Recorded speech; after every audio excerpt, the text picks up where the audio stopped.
It's Saturday night, and I wouldn't want to spend it with anybody else but Suns Geek. We got Suns Geek live tonight on the Suns Jam Session podcast after another Suns loss. How you feeling, Suns Geek? I mean, can we do this? Can we talk another hour about the Suns losing until Jimmy Butler gets here? What are we going to do? Hello, darkness, my old friend. Oh my goodness, another Suns loss. Come join us on both channels, both podcasts, as we talk about another Suns loss. But me personally, man, I'm doing fantastic because this is my first podcast since I moved back to the Valley. So life is good, man. But life would be even better if the Suns would actually, win a game. You remember when we used to win?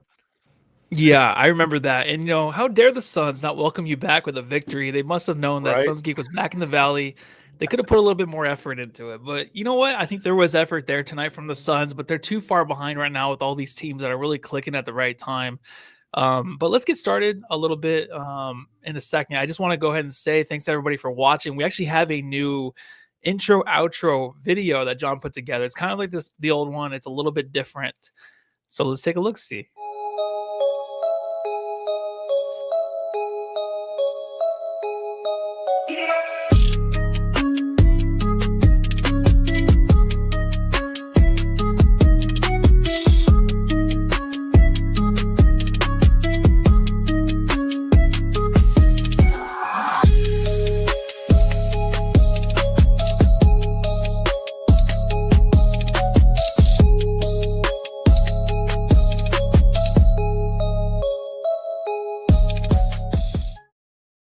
Pretty nice.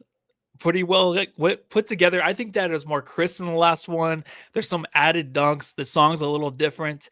36 seconds is a good amount of time for an intro. It was a perfect way to start the new year, but it wasn't a good way to start the new year with the Suns losing tonight. I think that we're gonna get into the game, but my first question has to do with a little bit outside of the game.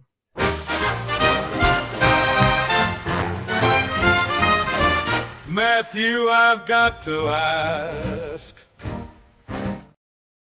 Suns Geek, I haven't really talked to you about Jimmy Butler. I've seen some rant videos, but here on Suns Jam Session podcast live after the game, after another Suns loss, I want to get your take. Would you rather the Suns right now, after seeing that bench with about 2 minutes left, that the last timeout that was called from the Suns, I couldn't have seen a more depleted group of guys just ready to be done with this whole situation. That's how it looks. So my question to you is, would you rather the Suns make that trade for Jimmy if it can happen for Beal, or is it time to really look in the mirror and be like, we need to trade Devin Booker or Kevin Durant or both guys to get assets and just start rebuilding, even though it hurts this team that cannot really compete till the end with a team in Indiana who, they're getting things together. They won 7 of the last 10. Now it's, 8 of the last 11. I think that, I'm leaning towards kind of just blowing it up now. I really am. I think I talked about it early in the season, but I want to get your take. And am I just being a little bit dramatic right now? But which side would you take right there? Oh boy. So put you on the spot early in the pod. I know. And I kind of look like John with this jacket. This is a John jacket. This is a John jacket.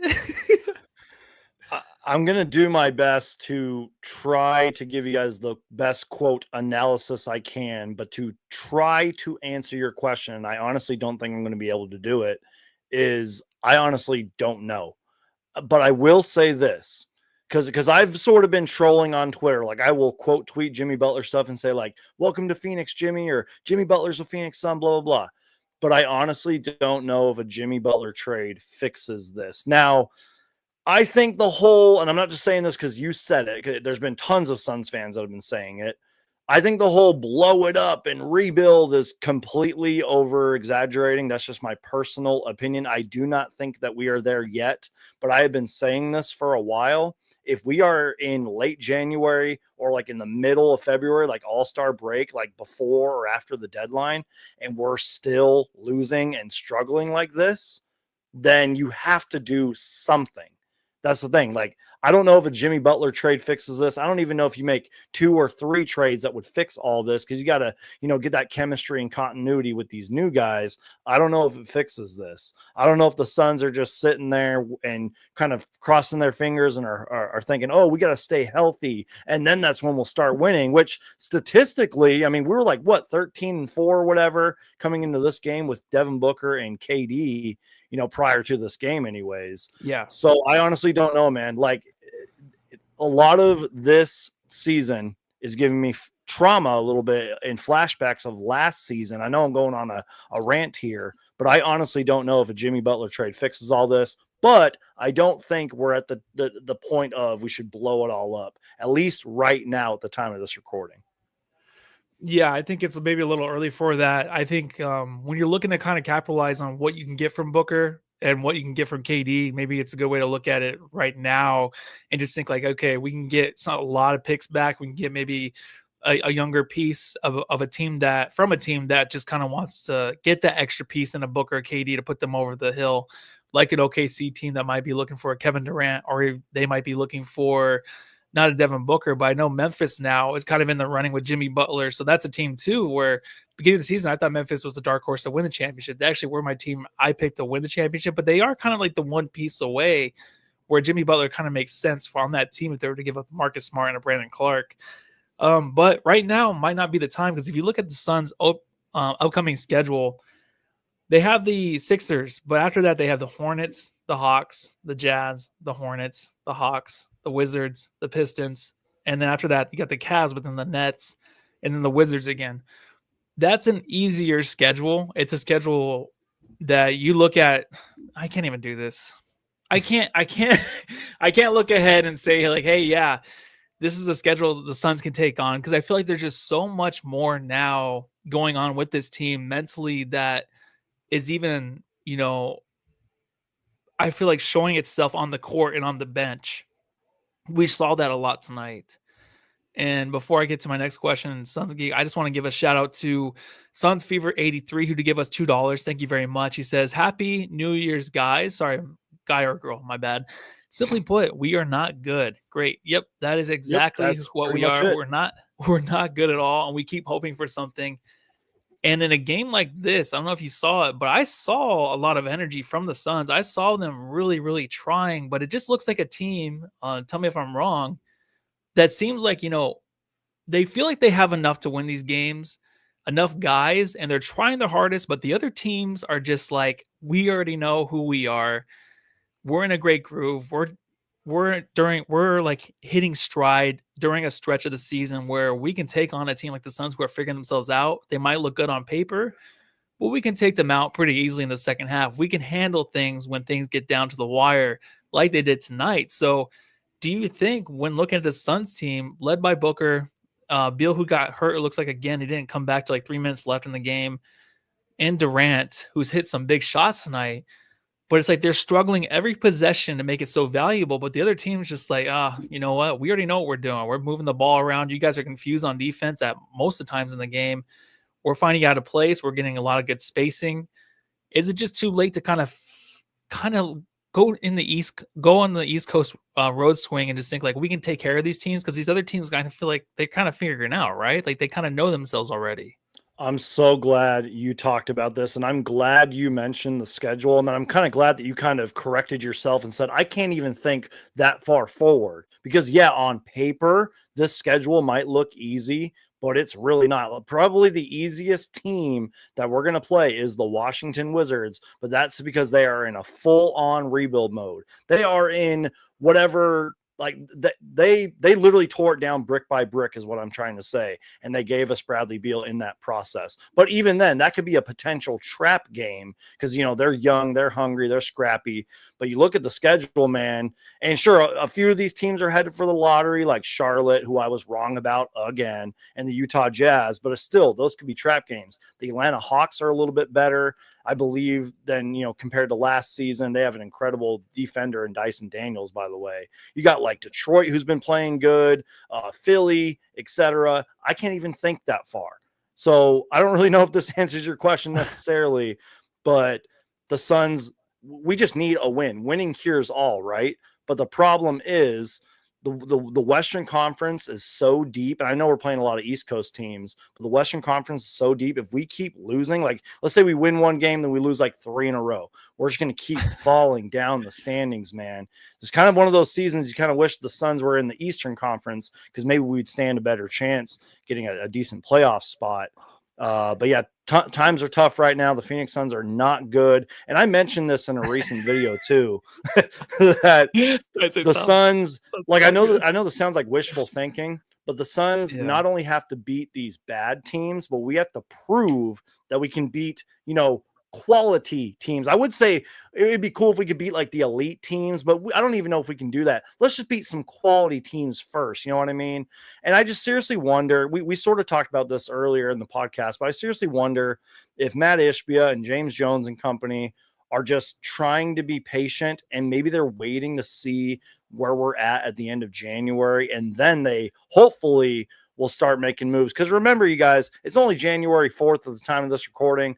A lot of things could change in the NBA world, which will maybe motivate the Suns to get some kind of move. But again, if the Suns do not make a move, they are blind. You know what I mean? They are stubborn. They are arrogant. They have too much faith in this core and the big three and everything. They have to do something, even if it is a Jimmy Butler trade.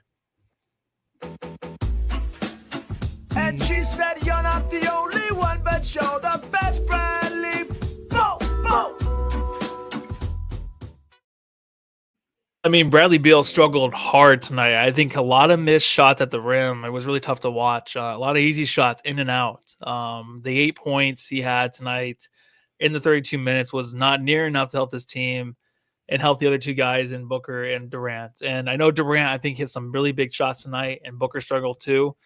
But just to have Beal, obviously, who you were kind of count on to score and hit jump shots. Obviously, we're a team that's last in dunks and layups in the league, so you're going to have to count on those jump shots. It was not falling for him, and it was kind of an ugly look out there.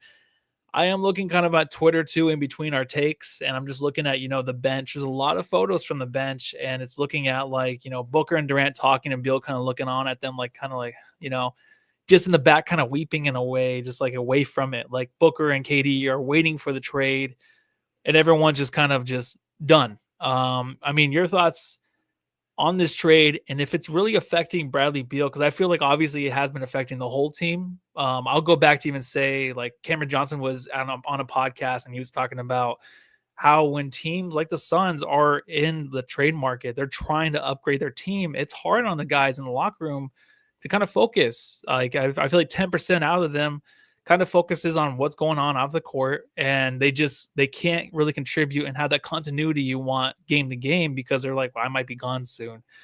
You think that is just one thing that's really tearing this team apart until we can do something? That's like you're saying, like they got to make a move, and it has to happen soon. I don't know what else they need to see. I said this 2 weeks ago after being live at the game. I was like, they need to make a move now. Like after that loss, and it's getting uglier and uglier and uglier. They got to do something, right? Because this team cannot focus. See, that's where it's tricky because obviously we're not in the NBA. We don't know how it is. And Bradley Beal had that quote where he's like, oh man, they've been trying to do that for, when I was in Washington, they did that to me for 10 years. You know what I mean? Like him being in trade rumors. But you do make a good point, man. Like it probably is affecting the locker room. And that's where I'm a little curious. If we were just winning just a couple of more games, would these trade rumors and all this trade, whatever you want to call it, saga, would it really be affecting the locker room as much as we're, assuming it is? Like, I don't really know, man. I mean, clearly it can't be fun for Bradley Beal. And I know I'm like kind of sounding like I'm in my feelings right now, but I kind of feel bad for Bradley Beal. Like, I don't know if you remember, Matthew, but I was hyped when we got Bradley Beal. Like, I was like super excited, couldn't believe it, man. And then, he had to deal with everything last season, the injuries, the inconsistency, Frank Vogel, et cetera, et cetera. And now it kind of seems like he's dealing with all of that stuff again, but now he's in trade rumors. So I kind of feel for Bradley Beal. But feelings aside, the Phoenix Suns absolutely have to do something. I know that probably didn't answer your question, but that's my thoughts. Yeah, no, I definitely feel bad for him. That's why I think my take a couple weeks ago, 3 weeks ago, I'm just like, if I'm Beal, I just would want out of here because what the Suns need and what the Suns fans want is a championship right now. They want it to happen this year, not next year, not the year after. They want it to happen now. Sorry, I got a lot of phlegm going on. Still kind of, I don't know, from my sicknesses. I don't know what's going on. But he should be in a spot where there's not a whole lot of expectation. The guy is having the hardest time staying on the court, and there's nothing that he can do about it. Obviously, tonight, kind of leaning into a charge take with his hip. I think it was his bad hip, and kind of taking that collision is probably not a good idea, right? So I think sometimes he puts himself in really weird random spots on the court to where he's going to be like flailing on the floor or getting hit in an awkward position that's going to put himself in jeopardy of getting hurt. So he does do that. But other than that, he can't really help it. So I do feel bad. That's why I feel like if he wants to get out of here, go to Miami, the team that doesn't have a lot of expectations, then it would be better for him probably mentally. And it wouldn't have to be here in Phoenix where a lot of the fans, I think our fan base is turning into one of the craziest ones that are just the expectations are super high every season now, to where when you come in here, you got to make sure that you're playing hard. And I'll even like, Kevin Durant, man, the way he started this season with 9 games to start the season was incredible. That was the best Kevin Durant we've seen the whole time he's been here in Phoenix. And it hasn't really been the same either. So now, I mean, we're looking for the scapegoats, right? I mean, Nurk didn't play tonight, so you can't blame him. Beal obviously didn't really finish the game, but he was a negative 22. But we're going to look for the next guy too. And KD will come next, and it'll be Booker, right? If we're still not winning, or if Beal is traded. So it's never going to be a thing where it's like we're going to be satisfied. Like, Beal's gone. Here comes Butler. Now we get Butler in a Suns uniform, and maybe he gets hurt. Maybe we're not winning games. Then who's the next one to go, right? So if that were to happen, if we actually do make the trade and things are still not going the right way, you know what I mean, and the trade deadline has not hit yet, do the Suns make the adjustment to trade the Booker and Kevin Durant's? Because I just feel like you'll know by the trade deadline, or even maybe this offseason, you'll know like if this team can actually, they'll have a chance in the next 2 years to win with Butler by the end of the season. So do they make that trade? Do they blow it up? I know you said earlier, no, you don't know, but if we have Butler and we're still not looking great, do we actually attempt that, or would you want to? Real quick, can I just say one thing about Bradley Beal? And somebody tweeted this out earlier. It's not like Bradley Beal is trying to injure himself. Like, if you've ever had a real injury, you know that you cannot control them. Sometimes they are just freak injuries. I think people kind of forget that. But to try to answer your question, even though I give it like a 1 or 2% chance of like a rebuild or a quote blow up happening, if it is going to happen, it's going to happen this off season.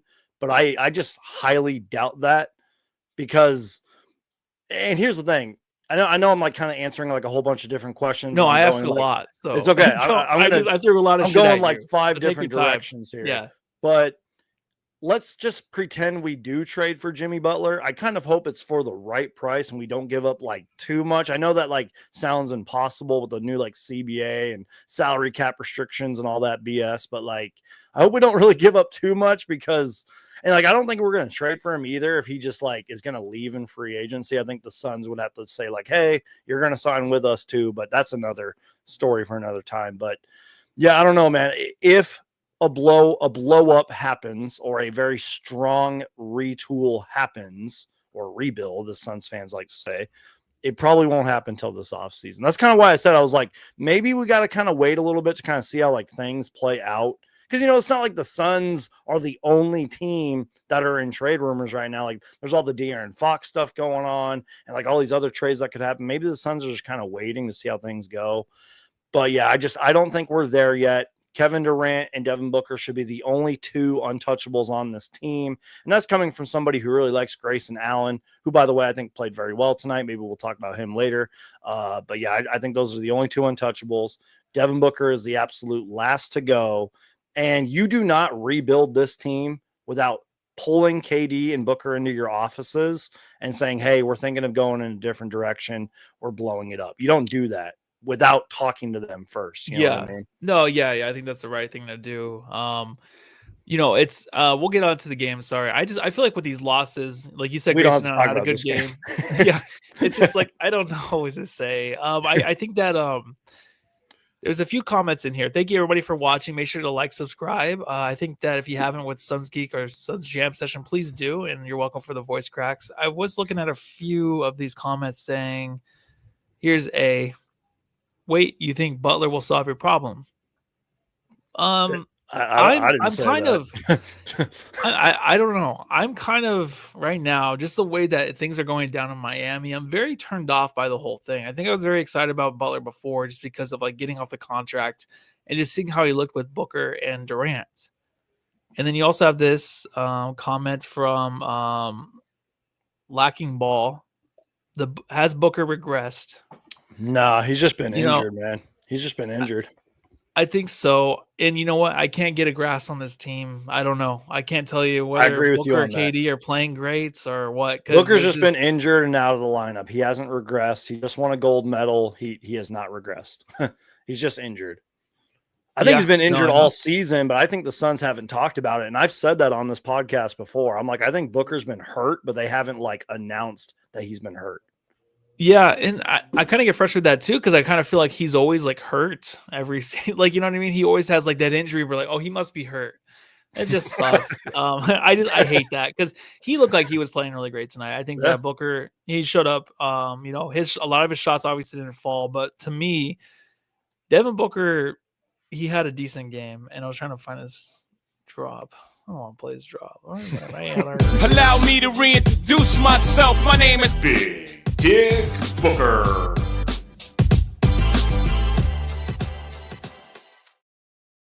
He had 20 points, 9 assists, and 8 rebounds. So how much of it do you think is like, you know, he might be a little hurt, whatever, but it's still obviously not the same Booker.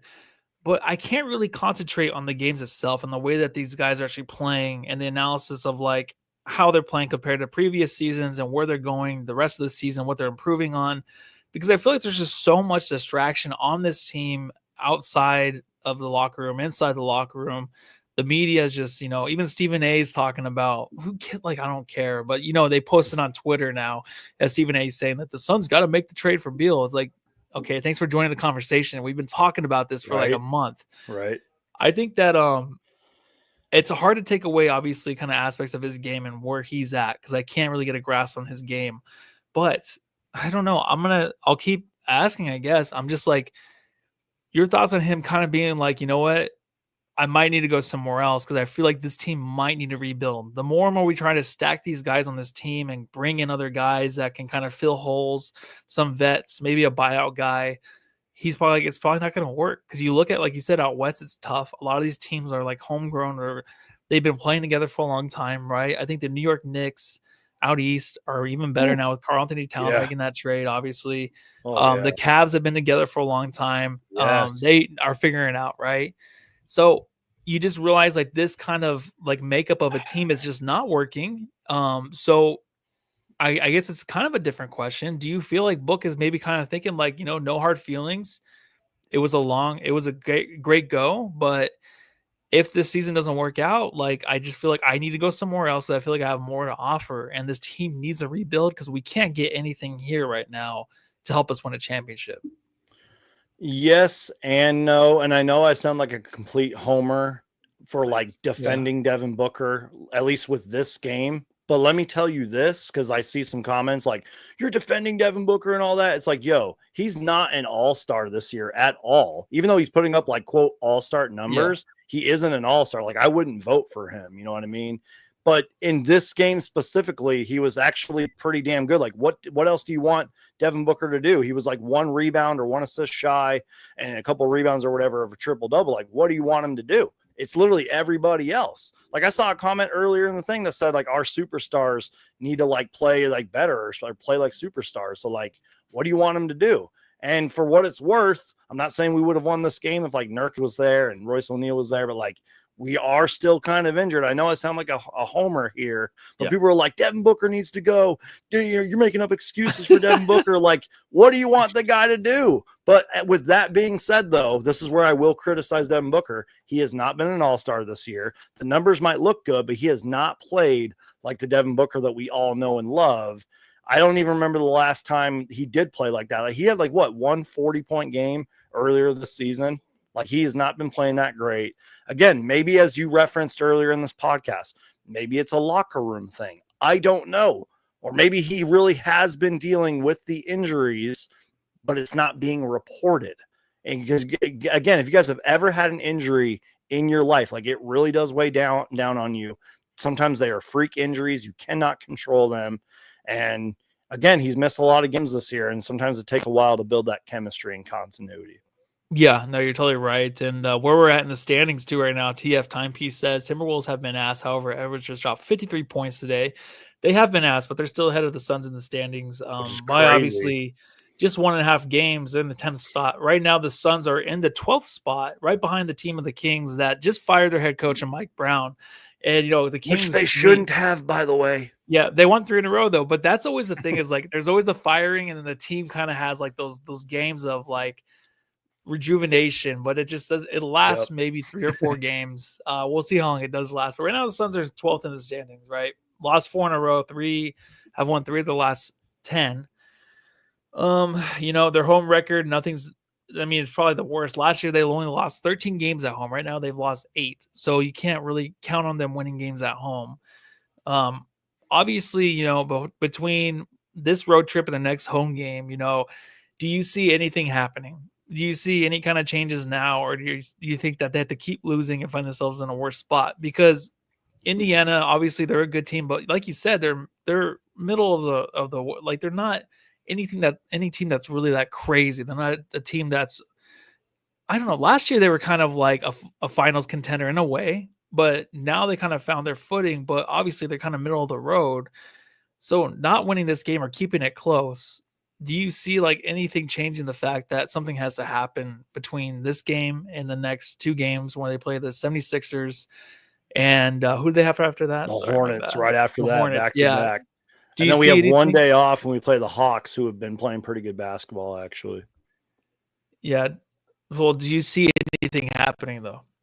At all? Not yet. No, I mean, not yet. I think it's just a matter of who's available. And I know John says this a lot on the podcast, like your best, what does he say? Like your best availability is, you know, being available or whatever. I probably just butchered that, but you get my point. Like we got to see who's healthy. Yeah. The Nurk suspension should be up, and hopefully we're healthy enough, and hopefully we can actually click on all cylinders and win a game. The only problem is, like I said earlier in this podcast, I hope the Suns can win a game and not take like 3 steps back after that. They have to start winning consistently. Every single win matters. And I know a lot of this podcast has been about this month's schedule, but this month is not easy. Like I said, even some of these lottery teams like the Jazz and Wizards can beat you on any night. And probably one of our best chances is to beat the lowly Wizards, who have like 4 or 5 or 6 wins on the season, man. Like, I don't know, man. But you got to do something. I don't know if it's like a lineup change. Like, I don't know, man. Like, even that. I don't know. That's tough because we have the guys. Yeah. We have the guys to make it competitive. But obviously, our center situation is way worse than it was to start. Oso obviously was out tonight. Tyus was out tonight. We even talk about that. They were out due to the flu. Royce O'Neal was hurt. You know, Nurkic is out, right? But I think it's just like a fact that we have the big 3 still out there. And we should make it competitive. You know, yeah, because we'll have those other guys back and they'll help out, right? I think Tyus has done a great job of knocking down shots. He hasn't really been the facilitator for the most part of the season, but he's been hitting big shots. I feel like he's always been part of like the big 3 this year in a way, right? He's kind of crept in there to where he's been a consistent player and knocking down big shots, but also facilitating when he needs to. Almost knocked over my whole computer system over here. Okay. I've been there before, man. I've been there. Like, whoa. You know, I just get so bad at this team. I think that so there's a picture right now that just is floating around Twitter. I don't know if you're looking at it. Of Kevin Durant and Booker with 2 seconds left this game, kind of laughing and smiling at whatever. Either they know that they're good because the trade's gonna happen, or they know that they're good because they're getting the hell out of here. I don't know. But because it is kind of weird to see them kind of laughing and stuff at the end of the game. I know you wanted to talk about, we're going to go through a few of these players, but I just want to talk about this guy really quick. Nurk. Delicious definition, make them boys go crazy. Oh. He plays, we win the game. No. Probably not, but we No. stand a better chance. You think so? Okay. All I'm right. sort of well, prior up to this season, like 10 games after the season started, I was like I was a Nurk stan. I was always Yeah. defending Nurk, but his play and inconsistencies, I stopped defending him. But I still will stand with what I said. We may not have won this game with Nurkic, but we probably would have stood a better chance. He would have played better than Miles Plumlee. Mason Plumlee would have played tonight. I said Miles Plumlee. I'm thinking 2013 right now. I brought up Nurk mostly because I want to talk about, the way the team kind of was just mentally heading into the games, and obviously the post-game press conferences where they always kind of just point out things of like it's them versus the fans in a way. Nurkic has always kind of been that guy, right? And then KD kind of points out like, well, the fans are going to be mad we turned it over, but we played great defense. So I wrote an article on Brightside just about that and the frustration with that, how they kept going at it with the fans, it seemed like off and on, right? Not focusing on just the team and just ignoring the media and just doing their own thing. Like, who cares about us? Who cares about the fans or whatever? But then the last loss the Suns had, they kind of just owned up to them, like taking responsibility, looking in the mirror, things that you want them to do as professionals. They started to do that. Then, like in this game, you just saw more of a fight, right?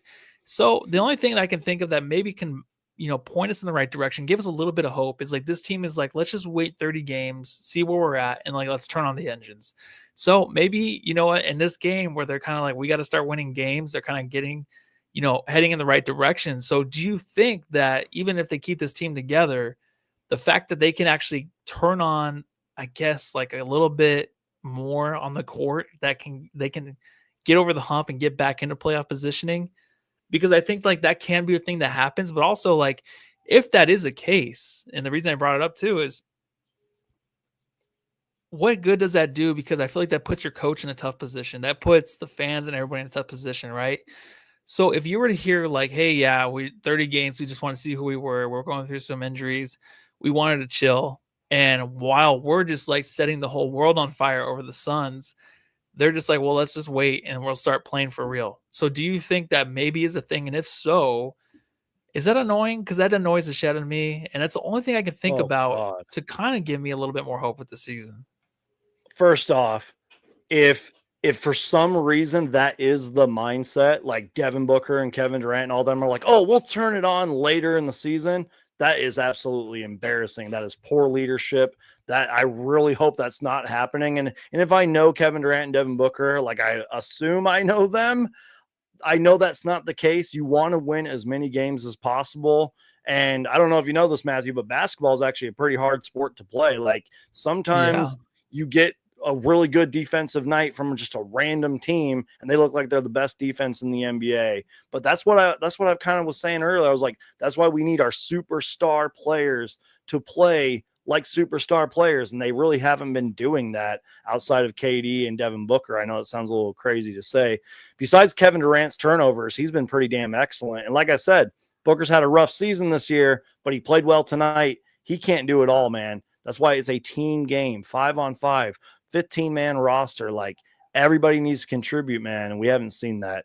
And again, I really hope that's not the mindset because you want to win every game possible. Like the Suns are, well, I know this sounds a little crazy to say. This is my hot take for the video or for the podcast, but the Suns are better than a play-in team, but we might be a play-in team due to how deep the Western Conference is. Yeah, it gets nasty. And speaking of nasty, look, up in the sky, it's a bird, it's a plane, it's boom, motherfucker.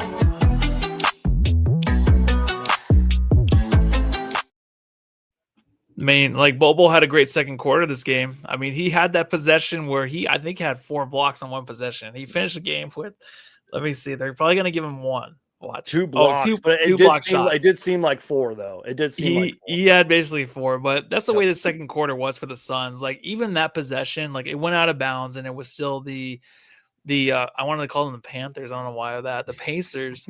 It was their ball still. They got the ball back. They scored 2 points. So even possessions like that were just tough because what was happening in the second quarter, they were like bad moments, right? I think the Suns obviously got to the point where they've had bad luck this season at times, but also it's like they can't get out of their own way. And I think the ball blocks leading to 2 points was just kind of frustrating because it's like a momentum switch. If they can get that, get the ball, go the other way, and score some points, it's like, okay, maybe it's a timeout. The Suns get back into it, but that doesn't happen. Like even Booker missing a technical free throw in the second quarter, him on the fast break missing a three after it's a fast break, and it just drives me nuts because he does that all the time.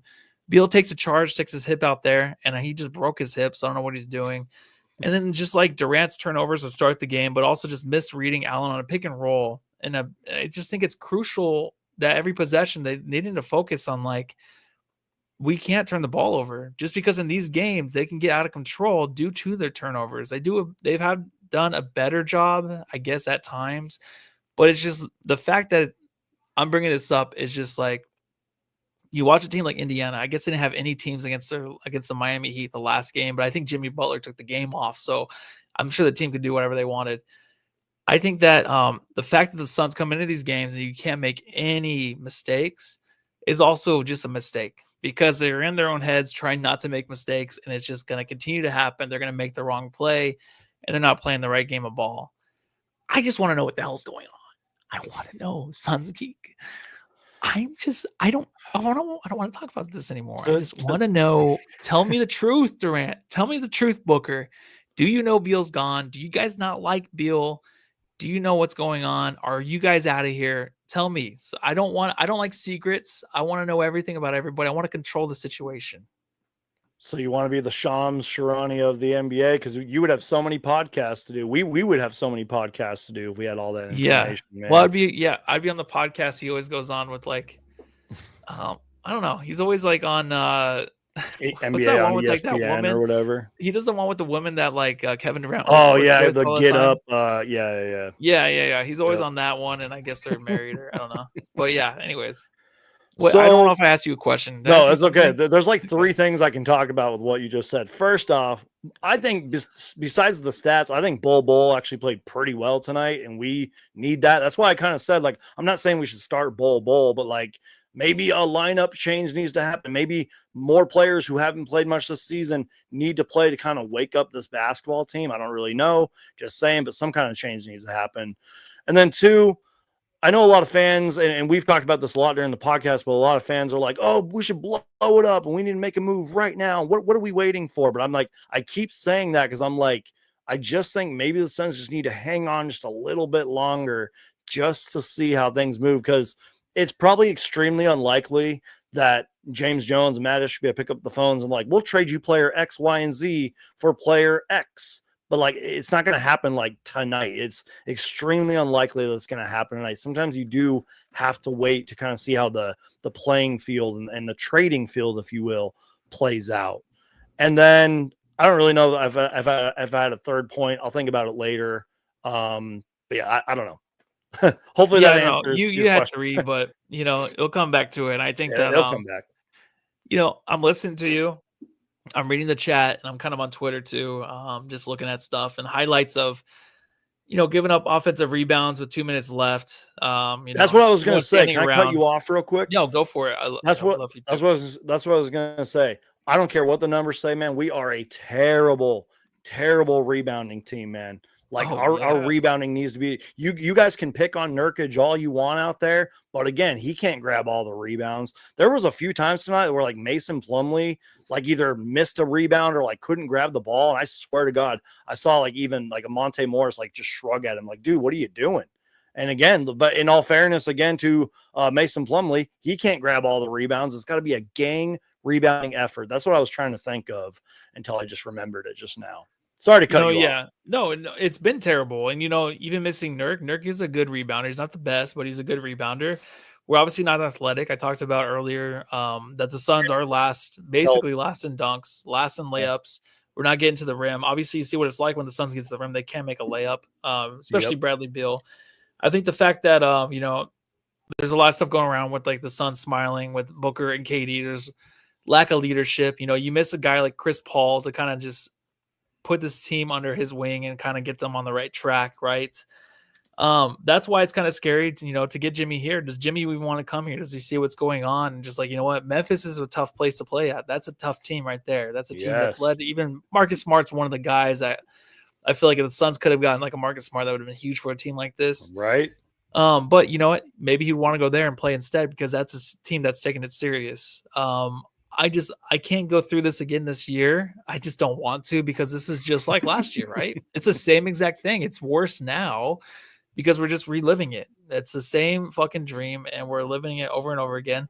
And I'm telling you, when we're watching the first 9 games of the season with Durant, I knew the Suns were going to pull out those games and win it. I can feel it. Even at halftime, they're tied. They're down by 7. I didn't care. There was a different energy. That team, I knew they were going to win those games.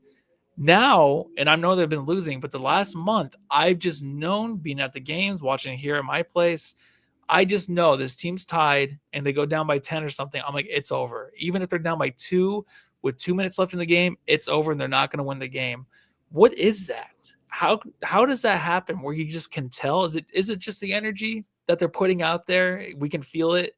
Or is it just a certain kind of like body language they're showing us? I don't know what it is, but obviously losing this many games, you know they're going to lose. But even before like all of this losing, you can just tell the tide turned and there was just like, nope, they're going to lose this game for sure. I don't know what that is, man. It's a lack of the ball not going into the basket, whether you have all of your guys healthy or you're missing 3 or 4 of your players. The ball just does not go in the basket. And that's where basketball doesn't really make any sense because you would think we have 3 elite scorers. We haven't seen much of that this season. Even if KD and Booker both dropped 40 each tonight, I don't know if we would have won this game, man, because the ball just does not go in the basket. And look, Tyus Jones, he's had an incredible season outside of KD and Booker. He's probably been our 3rd best player. But like, even if he was out there facilitating tonight, like I know you guys are big football fans. If he was like our quarterback tonight, I still don't know if the ball goes in the basket and we win, man. And I don't want to blame Coach Bud because the Suns aren't going to fire Coach Bud. That'd be stupid if they did. Maybe it's a scheme thing. Maybe it's like an offensive thing, but the ball is not going in the basket, man. Yeah. I just honestly don't know. And real quick on the Memphis Grizzlies, by the way, clearly they have had a bounce back season. Last year, the only reason they were in the lottery is because they were depleted by injuries. So even though I kind of use this excuse a lot, I don't want to hear the Suns saying like, oh, we've been injured all year. Like, no, like look at the Memphis Grizzlies last year. Look at the New Orleans Pelicans this year. Those are injuries. You know what I mean? And they have bounced back. Taylor Jenkins is a great coach, and they've been winning without Ja Morant too. It's like when they get him back, they're going to be even better. Drafting Zach Edey, who at least at the start of the year was playing very well. Like they are an elite group. They have the assets to trade for Jimmy Butler. And I feel like they were sort of a dark horse. Like I feel like nobody was really talking about the Grizzlies to trade for Jimmy Butler. And now it kind of makes sense, to be honest. Yeah, it does. I mean, it's probably a better spot, but Jimmy could think of like, hey, the Suns, if I'm there, obviously he's a better player, much all around than Bradley Beal. Obviously, he's better size. He's actually a true 3. Like we can have that make more sense in our lineup. I think that he can look at it as like a destination here in Phoenix, where if I'm with KD and Booker with the surroundings, which is still a great group of guys, then we can make it work. But he has to believe that they can turn it around. I was going to ask you something. I think I totally forgot. I think that, let's see, I was looking at more highlights from the game, just scrolling through Twitter. And you talked about the fact that the Suns, where was I going to go with this? I'm so mad because it was really good too. I should have wrote it down. Dang it. I was really excited to ask you a question about it because I knew you'd have a good answer. Well, if you can think of it later. Yeah, I definitely can. Until then, man, do you have any other notes from the game? I know this was a tough outing, starting off with a turnover by Kevin Durant and a smile by him. Just being like, oh, here we go again. They only have the 11 turnovers tonight in total. But, I mean, do you have any more takeaways? Is this salvageable? Obviously, there's 49 more games left. Yep. But anything else from tonight? I'll try to buy you some time, so hopefully you can remember what you were going to ask me. Please do. I believe I did write down some notes, at least the final 3 minutes of this game. And one of them was actually sort of a thing that Kevin Ray said. And I believe it was like at the start of the 4th quarter. I could be wrong on this, but I swear I heard him say the Suns' largest lead was 2. And at that point, the Suns were down 14. If that is true, somebody fact check me on that. That is insane. That is ridiculous. That's why it's like basketball makes no sense. You have 3 of the best scorers, and the Suns' biggest lead all game was 2. And at that point, they were down 14. That is ridiculous. But what I was trying to get at, some things I took some notes here. This was, I believe, the final 3 minutes, and this just sums up the game right here. I think it was Tyrese Halliburton makes a three, and then later, like the next Pacers possession, Pascal Siakam misses a shot, grabs his own rebound and scores, by the way. There were a lot of times tonight where the Pacers would just drive on in, throw a slam dunk and everything. Oh, and by the way, Miles Turner had a huge poster dunk in this game, but I digress. And then again, remember, this was all within the matter of like 3 minutes. So again, Halliburton, three, Pascal Siakam miss, rebound, score. And then Bradley Beal was like going to go for the inbound, and he like was going to pass it to KD. KD just ran down court, and Bradley Beal just kind of threw his arms up in the air. I was like, I don't want to sound like body language police, but I was like, that didn't really look good. And then the Pacers next possession, another Halliburton three. I think the Pacers ended this game on like a 14 to something run before they cleared the benches. Like, that is not good. That all happened like within the last 3 or 4 minutes of the game. Things are not good, Suns fans, but I'm hoping and praying. I'm going to stay the optimist here. I'm going to try to stay positive that we can turn things around. 49 games left, Suns fans. But again, the Suns have to do something, man. They can't keep this roster together. They have to do something. Yeah, no, I totally agree. Something's going to have to change and quick. And I think it has to do with just obviously the body language, but a lot to do with just Beal's play and the lack of cohesion. I feel like even that time tonight when Booker was on the floor in the second quarter with that unit with Bull and he had Monte Morris, like that looked pretty good, right? There was a lot of effort there. There were a lot of good things, but it just seems like right now when Beal's on the court, I would like to know like if KD and Booker are having just a hard time just understanding what Beal is trying to do out there and just frustrated with his play. You know, obviously you don't want to, sabotage like the guy's character or anything like that. And just, outside of this game, I'm sure he's a perfectly good young gentleman, right? Because he is probably younger than me. So he's a good young gentleman. And he just needs to go somewhere else, man. I just, and I'm not saying it's going to make the Suns win a championship. It's not. Obviously, there's reasons, of course, the contract, but just the mental state of this team. If this continues and he's still on this team, the downfall is going to be very scary. It's going to be a thing where, if he leaves his team now and get out while he can, him coming back, we'll never have any hard feelings, right? He tried his hardest. He tried to make it work. He wasn't obviously the Bradley Beal of old. Like, that's just kind of gone.